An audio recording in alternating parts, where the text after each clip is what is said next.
Hey guys, welcome back to my channel. आज की इस वीडियो में हम लोग जानेंगे कैसे आप कार्ड टू कार्ड बेसिस पे क्रेडिट कार्ड को अप्लाई कर सकते हैं। ये एक ऐसा तरीका है जिसमें आपको डॉक्यूमेंट्स, इनकम प्रूफ की ज़रूरत नहीं पड़ती है। तो आज की इस वीडियो में हम लोग यही जानने वाले हैं। तो आज की इस वीडियो को स्टार्ट करते हैं। अगर आप इस चैनल पर हैं तो प्लीज़ इस चैनल को सब्सक्राइब कीजिए, इस वीडियो को लाइक कीजिए और शेयर कीजिए। तो सबसे पहले हम लोग जान लेते हैं कि कार्ड टू कार्ड बेसिस का मतलब क्या होता है। मान लीजिए ऑलरेडी आपके पास किसी दूसरे बैंक का क्रेडिट कार्ड है। जैसे मेरे पास, मैं मान लेता हूँ कि मेरे पास ऑलरेडी एक्सिस बैंक का क्रेडिट कार्ड है और मेरे को एसबीआई का क्रेडिट कार्ड चाहिए। तो अब मैं क्या करूँगा, इस कार्ड के बेसिस पे, मतलब एक्सिस बैंक क्रेडिट कार्ड के बेसिस पे मैं एसबीआई में क्रेडिट कार्ड के लिए अप्लाई करूँगा बिना कोई इनकम प्रूफ, बिना कोई एक्स्ट्रा डॉक्यूमेंट के। तो ये होता है कार्ड टू कार्ड बेसिस पे। अब हम लोग जानते हैं कि इसके कुछ क्राइटेरिया होते हैं, क्राइटेरिया के को भी हम लोग समझ लेते हैं। तो जो सबसे पहला क्राइटेरिया होता है कि इसमें आपका जो क्रेडिट कार्ड हो, जैसे मान लीजिए जिस क्रेडिट कार्ड से आप कार्ड टू कार्ड बेसिस पे अप्लाई करते हैं, जैसे मैं एक्सिस बैंक के क्रेडिट कार्ड से एसबीआई का क्रेडिट कार्ड अप्लाई कर रहा हूँ, तो जो एक्सिस बैंक का जो मेरा क्रेडिट कार्ड है वो लगभग 6 मंथ पुराना होना चाहिए।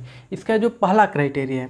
जो दूसरा क्राइटेरिया है कि जो आपका क्रेडिट कार्ड का बिल पे है, मतलब जो आपने एक, जैसे मान लीजिए मेरे पास एक्सिस बैंक का क्रेडिट कार्ड, इसके बेसिस पे मैं दूसरे बैंक का क्रेडिट कार्ड अप्लाई करूंगा। तो जो मेरा एक्सिस बैंक का क्रेडिट कार्ड है, जो मैंने इसे यूज़ किया है, इसका बिल पेमेंट मैंने टाइम टू टाइम किया होना चाहिए। क्योंकि कार्ड टू कार्ड बेसिस पे जब आप अप्लाई करते हैं तो सबसे पहले यही देखा जाता है कि आपका जो बिल है वो टाइम टू टाइम पेमेंट हुआ है या नहीं। ये इसीलिए इसमें आपको ज़्यादा डॉक्यूमेंट्स दिखाने के लिए ज़रूरत नहीं पड़ते हैं। तो अगर एक दो पेमेंट मिस हो गए होंगे भी तो बैंक समझ लेता है, क्योंकि मैं भी हो सकता है कि मिस हो जाता है। इसके रिगार्डिंग मैंने एक वीडियोज भी बना दिया था कि मेरा भी एक पेमेंट मिस हो गया था, तो उस वीडियो का लिंक मैं आई बटन पर दे दूँगा, तो उस वीडियो को ज़रूर देख लीजिएगा। जो तीसरा मतलब इसका कंडीशंस है कि आपका जो लिमिट है, क्रेडिट कार्ड का लिमिट जो पुराना वाला, जैसे एक्सिस बैंक का मेरा क्रेडिट कार्ड है, तो एक्सिस बैंक के बेसिस पे मैं एसबीआई का क्रेडिट कार्ड अप्लाई करूँगा, तो इस कार्ड का जो लिमिट है लगभग मिनिमम 40 से 50 हज़ार रुपये तक का मिनिमम लिमिट होना चाहिए। तभी एक चांसेज हो जाते हैं कि आपका credit card card to card basis पे मिल जाएगा। जो चौथा पॉइंट है कि आप अगर मान लीजिए क्रेडिट कार्ड कोई सा भी कार्ड टू कार्ड बेसिस पे अप्लाई करते हैं या पहले से अप्लाई किए हैं, अगर आपका एप्लीकेशन रिजेक्ट हो जाता है तो आप लगभग 2 से 3 मंथ तक वेट कीजिए, तब आप अप्लाई कीजिए। अगर आप धड़ल्ले से क्रेडिट, मान लीजिए आपका एसबीआई में एप्लीकेशन दिए, उसमें रिजेक्ट हुआ, आपने तुरंत एचडीएफसी में एप्लीकेशन लगा दिया, तो इससे बैंक समझता है कि आप क्रेडिट कार्ड के बहुत भूखे हो और आपको क्रेडिट कार्ड ज़रूरत है, आपके पास कोई इनकम का सोर्स नहीं है, तब आप लोन के लिए तड़प रहे हो। तो आपको अगर कोई सा भी एप्लीकेशन रिजेक्ट हो जाता है तो आपको लगभग 3 से 4 मंथ वेट करना चाहिए, जिससे मतलब उसके बाद चांसेस जो है आपके क्रेडिट कार्ड अप्रूवल के बढ़ जाते हैं। और जो पांचवा पॉइंट है, जो कि काफ़ी इंपॉर्टेंट पॉइंट है, कि जैसे मान लीजिए आप कोई बैंक होते हैं जिसमें एज क्राइटेरिया होता है। जैसे एसबीआई का जो क्रेडिट कार्ड है उसमें एज क्राइटेरिया होता है कि आपका जो मिनिमम एज होना चाहिए वो 21 प्लस होता है। अगर आपका एज 18 या 19 साल है और आपके पास ऑलरेडी, मान लीजिए कोई बैंक का क्राइटेरिया अलग होता है, जैसे एक्सिस बैंक आपको 18 प्लस पे भी आपको क्रेडिट कार्ड दे देता है, लेकिन एसबीआई जहाँ तक मेरे को पता है कि 21 प्लस पे क्रेडिट कार्ड देता है। तो आप एक्सिस बैंक के बेसिस पे एसबीआई का क्रेडिट कार्ड अप्लाई कर देते हैं तो यहाँ पे हायर चांसेज है कि आपके क्रेडिट कार्ड अप्रूवल नहीं होंगे। तो इन सारे कंडीशंस को तो आपको ध्यान में रखना है। उसके बाद आपको क्या करना है, जैसे मान लीजिए मेरे पास एक्सिस बैंक का क्रेडिट कार्ड है, कैसे अप्लाई कर सकते हैं। तो आपके पास एक्सिस बैंक का क्रेडिट कार्ड है और यहाँ पे आपको एसबीआई में अप्लाई करना है। तो सबसे पहले आपके पास एक्सिस बैंक का जो प्रीवियस मंथ का जो आपने बिल पे किया है वो बिल होना चाहिए, और अप्लाई करते समय ये बिल रिक्वायरमेंट होता है, बस इसके अलावा कोई सा भी आपको एक्स्ट्रा डॉक्यूमेंट नहीं लगते हैं। ये बिल ही है जिसके बेसिस पे आपका क्रेडिट कार्ड है जो मिल जाता है। तो मान लीजिए जैसे मेरे साथ क्या होता है, मैं अपना कहानी आपको बता दे रहा हूँ।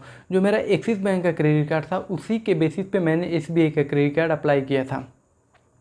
वहाँ पे जब मैंने अप्लाई किया था तो मेरे से मांगा गया था डॉक्यूमेंट, आधार कार्ड, पैन कार्ड, उसके बाद मेरे से बिल मांगा गया था प्रीवियस मंथ का।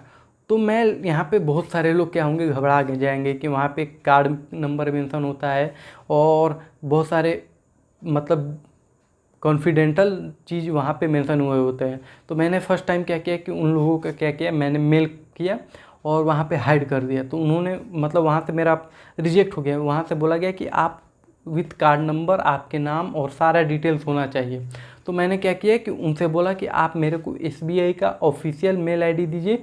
उसी पे क्या होगा कि मैं ये जो मेरा प्रीवियस बैंक का जो मेरा एक्सिस बैंक का प्रीवियस बिल है उसे मैं सेंड करूँगा।